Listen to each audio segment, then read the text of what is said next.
নজর রাখবো পরবর্তী সংবাদে।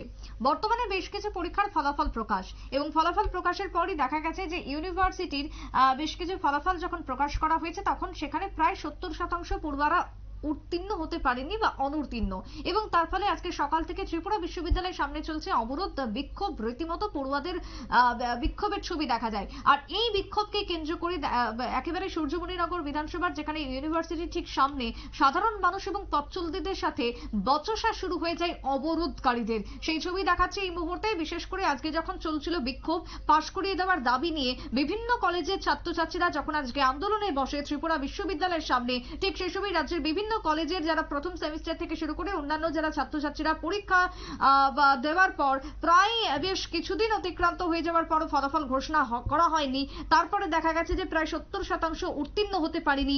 এই যে অভিযোগ ছাত্রছাত্রীদের আজকে উঠছে সকাল থেকে, এবং পড়ুয়ারা এই অভিযোগকে সামনে রেখে বিশ্ববিদ্যালয়ের সামনে সকাল থেকে অবরোধ করছে।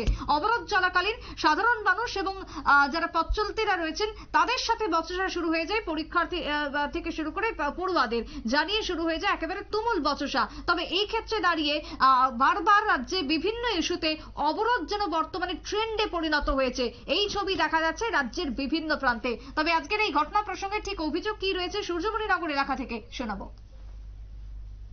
রাস্তা অবরোধ, তারপরে দুইটা মেয়ে এনে বয়ে রয়েছে, দুইটা মেয়ে না খালি অনেক মেয়েরা আসছিল, দুইটা মেয়ের উপরে মেয়ে বলতে কি ছাত্রীরা? হ্যাঁ, ছাত্রীদের উপরে হাত তুলছে, হাত তুলেছে। তারা কিতা করছে, তারা ঢাকা দিয়ে এনতে সরাইছে।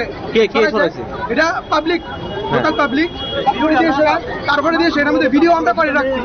আমাদের পুলিশ প্রশাসন আইছে, আমরা কইতেছে যে তোমরা ছাড়ো। হ্যাঁ, দুইটা মেয়েরে মারছে। আমি গেছি, আমার সাথে আরো দুই দিনের ছেলে গেছে, গিয়ে সেটা মেয়েটি আমরা সরাইতেছি। তারা কয় পুরো স্টুডেন্টরা মাপ নাই, সেটার উপর দিয়ে গাড়ি চালাই সেটা লয়ে দেবো। সব মনে করছে কিনা আমরা এটা জবাব লাগবো। এটা কি পুলিশের সামনেই হয়েছে? পুলিশের সামনে হয়েছে, পুলিশও কোঅপারেট করার চেষ্টা করতেছে, কিন্তু পুলিশের তারা মানতেছে না। মেয়ের উপরে তারা হাত তুলতেছে, স্টুডেন্টের উপরে তারা হাত তুলতেছে।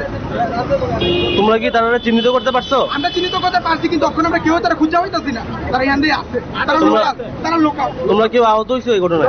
আহত হয়েছে বলতে 2-3 হসপিটাল নিয়ে যাওয়া হয়েছে। তারা মাথা ঘুরে পড়ছে, প্লাস তারা মারধর করা হয়েছে 2-3 স্টুডেন্ট। মানে কি লোকাল পাবলিক নাকি? আমরা সরাইছে, মেয়েরা সরাইছে, ছেলেরা সরাইছে, তারা গাড়ি চালাচ্ছে, ছেলেরা ধাক্কাইছে, মারার উঠি পর্যন্ত দিছে। তাই থাকলে গাড়ি উপর চালিয়ে যাইব, এমন পর্যন্ত কোয়া হয়েছে।